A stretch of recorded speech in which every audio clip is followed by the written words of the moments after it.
The title of my offertory today is Outgoing Concern. And last night, going back to last night, some of us had a brief conversation sharing our experiences about the first days being a parent with a newborn child. To every single parent, this is a very unique experience. It is very mind-blowing and life-changing. It feels like you're going through something that is absolutely unique and something you have not been able to prepare for. And I recall thinking that I was experiencing something that certainly nobody has really ever experienced like I did. Of course, nothing could be further from the truth. This is an experience bringing a newborn child home that is common to every single parent who has ever existed for thousands and thousands of years. Yet it is still unique and special. The one thing that hits hardest during those first days is the realization that we have a responsibility for someone else's life. Suddenly, that treasured independence and freedom to make decisions that we have enjoyed in our young adulthood at that point in time, for those of us who are parents, it gives way to somebody else's need, that little one. Our ability to make decisions based on our own desires is tempered by the need to first evaluate how it affects that new person we happen to be responsible for. Something as simple as taking a shower requires an inordinate amount of planning around this little one's unpredictable schedule for the day. It's a good thing. It's a very good thing babies are so cute. Otherwise, I fear that we would be extinct. I kid a little bit. But this kind of experience of having a responsibility for a baby is an easy target because it describes the jarring experience of having to care and have concern for someone else before we have concern for ourselves and perhaps before we're ready to make that change and that transition.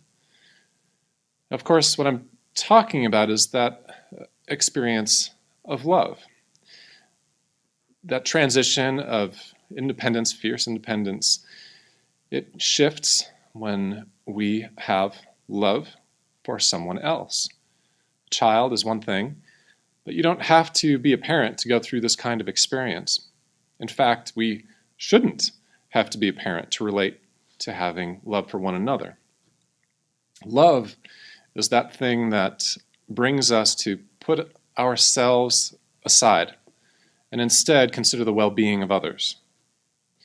Whether those people are children or siblings or parents or grandparents, our friends, our spouses, can't forget the spouses, our brethren, neighbors, and yes, even our enemies are people that we love. The challenge, of course, is that having concern for others doesn't necessarily come naturally. I think that's why it's so jarring and abrupt and uncomfortable for new parents to go through that experience. All of a sudden, there's a need to put our own desires aside and put them in second place. And sometimes putting something in second place means forgetting about it completely.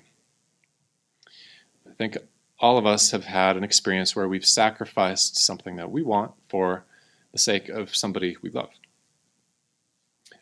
And I think it's also very fair to say that it's very natural to spend most of our time as human beings thinking and worrying about ourselves.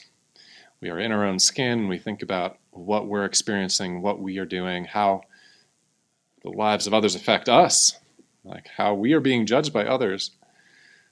And brethren, it's that self-centered way of thinking. It begins from the very moment we're born. You take little ones and all they know is themselves and their own desires. I've got some experience as a parent, and I know that for the many years, In their early childhood, all they care about is what we can do for them. Now that changes, of course, as we become mature. But we evaluate a lot of our decisions day to day and moment to moment according to how it affects us. It's perfectly normal, perfectly human. Yet the Bible commands us to have love for one another. Let's open up to Philippians 2 and begin reading verses 1 through 4.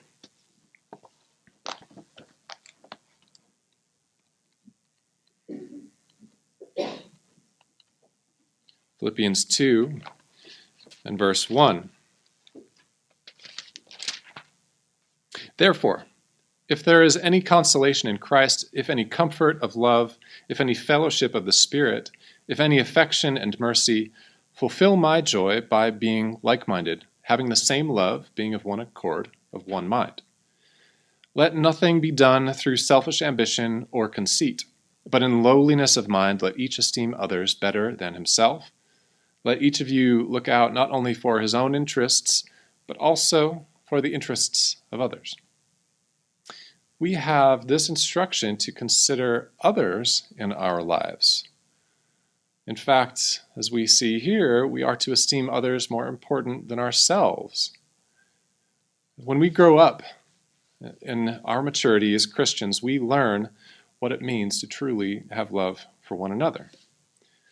We expand our concern for ourself beyond the boundary of our own flesh and begin to consider how others are affected by what we do. We express our love by putting aside our own needs and desires to look out for those interests of others. That is called sacrifice. It is exactly what Jesus Christ did for us and the model that we follow. When we consider how our lives have an effect on others, we evaluate our decisions based on that and thereby exemplify love. Turning to Galatians 5, reading verses 13 through 14. Galatians 5 and verse 13. For you, brethren, have been called to liberty. Only do not use liberty as an opportunity for the flesh, but through love serve one another. For all of the law is fulfilled in one word, even this, you shall love your neighbor as yourself. The simplicity of love is so beautiful and massive in what it does. When we are able to express our love with sincerity, it is a fulfillment of the Ten Commandments. When we offer love to one another and to God, that is what all of the law and the prophets are founded on. It is a wonderful way to judge ourselves as to whether we are pleasing God. What I like about this passage, too, is that it does not instruct us to deny ourselves. No, same thing with Philippians 2. It does not tell us that we need to neglect our own needs. We, as individuals, matter too. We are to love our neighbors as ourselves. We are to look out for our own interests as well as the interests of others. We can and should have love for ourselves. We don't want to go off balance and be in a state of self-denial. That's not the instruction. We are to love ourselves. We take care of ourselves in our lives so that we can also expand our love for one another. If we don't love ourselves, it sure is hard to love others, truly. And if we don't love ourselves, it also becomes a bitter poison, in fact, that destroys both ourselves and others. I'm sure we have encountered people who are just at odds with life and would just rather not be around anybody, even themselves. It's not pleasant, and they have a hard time offering true, sincere love. Jesus Christ gives us a commandment to love one another. I'd like to turn to John 13 and reiterate a passage that I know that we had read during our Passover service. You may have heard it as well, depending upon where you were listening in. John 13, verse 34 and 35. A new commandment I give to you, that you love one another, as I have loved you, that you also love one another. By this all will know that you are my disciples, if you have love for one another. As Jesus Christ was about to be murdered, he emphasized this point to love one another. That was the capstone of his instruction, if you will. Paul took this to heart very strongly with his ministry as well. As we know, he suffered tremendous difficulties and trials so he could preach the truth. And why? Because he had love for the brethren, love for the church. I'm reading from 2 Corinthians 11 and verse 28, where he finishes up his description of all that he has suffered. And he states at the end, besides the other things, what comes upon me daily, my deep concern for all the churches. He was willing to give of himself and suffer so that the church could thrive, so that the individuals could build up in their spiritual commitment to God. It wasn't easy for him to do this. It was very difficult. Yet his love for the church and the fulfillment of his commission to preach the truth is what powered him through that. He willingly suffered tremendous abuse, putting himself in harm's way to stand up for the truth so that others would be able to build their faith. He sacrificed of himself for the interest and the love of the church. Now, all of this brings me to a question that maybe you are already asking yourself. What's the point of talking about love in this way during an offertory? If it's not apparent yet, I hope that it will when we read Mark 12, verses 41 through 44. This idea of giving of ourselves for the sake of others, for the sake of the church, is what we see in this example here. Mark 12 and verse 41.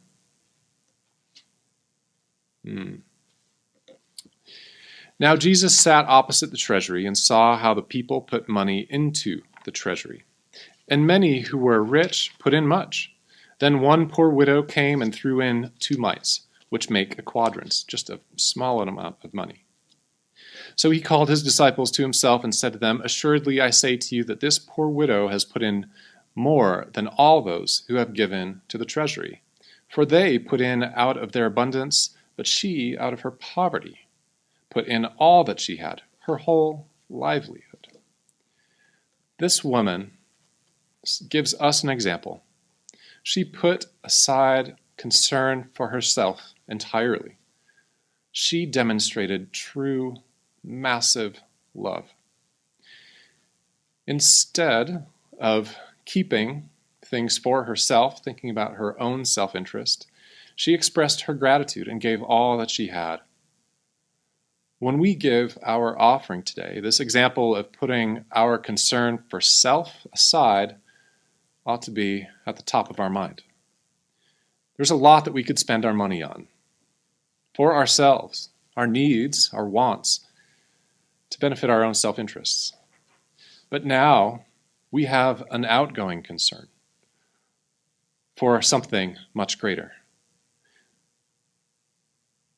We have an opportunity now, today, to lay aside the worry and concern that we have for ourselves, and in turn give of ourselves, out of the abundance of love that we have. Our love for one another is one type of expression, and also our generosity when we bring our offering to God is an expression of our love. He wants us to give with joy out of the abundance of our heart, and that is how love feels. It turns our sacrifice into a delightful experience. Having a loving attitude is how we ought to give today and when we are interacting with others in a loving way. Our offering today ought to show our delight and gratitude to God This is our expression of love.